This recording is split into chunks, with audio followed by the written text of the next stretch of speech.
Berbicara tentang PPRA atau penentuan pendapat rakyat tidak terlepas dari ingatan dalam sejarah di tahun 1969 sebagai tahun dilakukannya PPRA yang membawa integrasi Papua ke dalam pangkuan negara Kesatuan Republik Indonesia. Tertuang di dalam Resolusi Perserikatan Bangsa-Bangsa PBB nomor 2504 di tahun 1969. Terlepas dari segala perdebatan tentang PPRA hingga saat ini yang masih terpecah karena perbedaan pendapat. Di Sorong sendiri merupakan satu dari 8 daerah yang ditunjuk untuk pelaksanaan penentuan pendapat rakyat saat itu. Sehingga di Sorong juga ditempatkan satu prasasti PPRA yang dibangun di Puncak Bahari Kota Sorong, Papua Barat Daya. Kendati menjadi satu daerah yang ditunjuk sebagai pusat pelaksanaan PPRA saat itu, tidak banyak anak muda generasi saat ini yang mengetahui PPRA. Sebagaimana diungkapkan Celestinus Siri, pelajar SMK di Kota Sorong, menurutnya pelajaran berkaitan dengan PPRA tidak diajarkan di sekolah. Kendati demikian, Celestinus mengaku sedikit mengetahui soal PPRA dari membaca di internet. PPRA itu saya kurang tahu juga.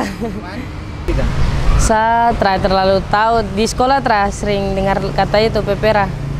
Yang saya harapkan kedepannya, karena kita sudah masuk di NKRI, untuk itu kedepannya saya harap supaya jangan ada kayak kriminalitas seperti OPM, separatis seperti itu.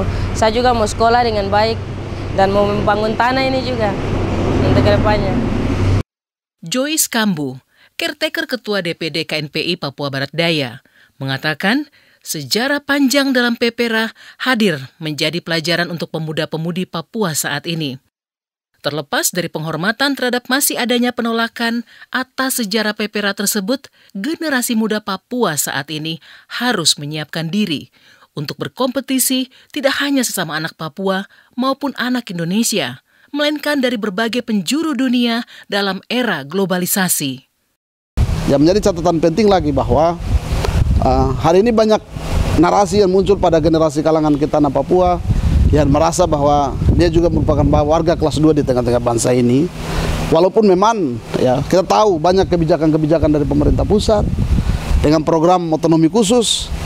Kemudian sekarang lagi muncul dengan program pemekaran daerah otonomi baru, kabupaten kota dan provinsi yang ada di tanah Papua. Sehingga harapan kami kepada generasi muda yang ada, mari membangun diri, ya, membangun kualitas diri untuk bagaimana bisa bersaing dengan saudara-saudara kita yang lain. Apalagi kita hari ini sudah berada pada era ekonomi industri, era digitalisasi 4.0. Sehingga yang ada kita tidak kemudian membangun perbedaan bahwa saya orang Papua, kau non Papua, tidak ada. Yang ada sekarang bagaimana ya, bersaing dari sisi kemampuan intelektual, itu yang ada. Seperti itu. Semangat PPRA, kata Yanto Iji, Ketua Umum Forum Pengawal Perjuangan Rakyat Papua Barat Daya, juga telah tertuang di dalam Undang-Undang Otonomi Khusus Papua, baik Undang-Undang Nomor 21 Tahun 2001 maupun hasil revisi di dalam Undang-Undang Nomor 2 Tahun 2021. Di mana sebagai generasi muda Papua harus melihat peluang dan kesempatan besar yang telah diberikan pemerintah, sehingga orang asli Papua dapat semakin berdaya dan bebas melakukan apa saja di dalam bingkai negara Kesatuan Republik Indonesia. Dan hari ini pemerintah sedang konsisten dan komitmen untuk membangun Papua. Ya, terlepas dari perbedaan yang lain, kalau hari ini kita bicara orang Papua, bicara sumber daya alam Papua, kesejahteraan orang asli Papua, pembangunan orang asli Papua, infrastruktur untuk orang asli Papua, bicara kemerdekaan orang asli Papua dalam bidang pendidikan, kemerdekaan orang asli Papua dalam bidang kesehatan, pintu masuknya kita bicara melalui OCUS. Karena kalau kita bicara melalui OCUS, dilindungi oleh negara. Karena itu adalah hak kita yang sudah diatur dalam OCUS. Perdebatan soal PPRA itu sudah selesai. Untuk mengetahui bagaimana sejarah PPRA hingga dibangunnya Tugu PPRA di Sorong sebagai pengingat sejarah PPRA, tertuang dalam wawancara bersama Sebastianus Gabriel Langgeng. Itu peristiwanya dari mana Pak Langgeng? Dari Merauke, terus apa, seperti apa itu Pak? Ya, 8 kabupaten pada saat itu yang ikut penentuan pendapat rakyat di Papua pada saat itu semuanya didirikan tugu sebagai monumen peringatan bahwa telah dilaksanakan Pepra di Irian Barat. Oke, jadi di 8 kabupaten saat itu Irian Jaya ya Pak, Irian Barat ya Pak Irian Langgeng, Barat, ya? Ya. Dibangunlah tugu-tugu itu di setiap kota ya Pak ya. Betul. Untuk di Sorong sendiri materialnya Pak Langgeng yang saat itu menyuplainya Ya. dan dibangun dan seperti ada saat ini ya Pak Langgeng ya. Pak Langgeng boleh cerita sedikit mendapatkan tugas dari pemerintah pusat, diantar sendiri sama presiden saat itu harus bertugas di Papua? Ya, saya diantar itu ke Halim. Ke Halim saat itu? Di Halim oleh Presiden Soekarno. Jadi malam-malam dipanggil dari asrama, kumpul, terus diantar ke Halim dengan anggota-anggota yang lain, di mana Bung Karno sendiri sudah siap di situ untuk melepas. Oke. Jadi Bung Karno itu melepas sendiri anggota yang dikirim pasukan pertama ke Papua. Itu ratusan orang waktu itu. Termasuk Pak Langgeng. Termasuk saya. Terbanglah dari Halim ke Morotai, dari Morotai ke Biak. Morotai ke Biak. Nah, di Biak singgah berapa bulan, di situ baru dikirim ke Hollandia. Hollandia, sekarang Jayapura. Ya, sekarang Jayapura. Sampai rakyat harus, apa sih tadi faktornya apa Pak? Penentuan pendapat rakyat. Nah, sampai muncul seperti itu, masyarakat seperti apa Pak? Nah, penentuan pendapat rakyat itu sampai masyarakat bergolaknya begini.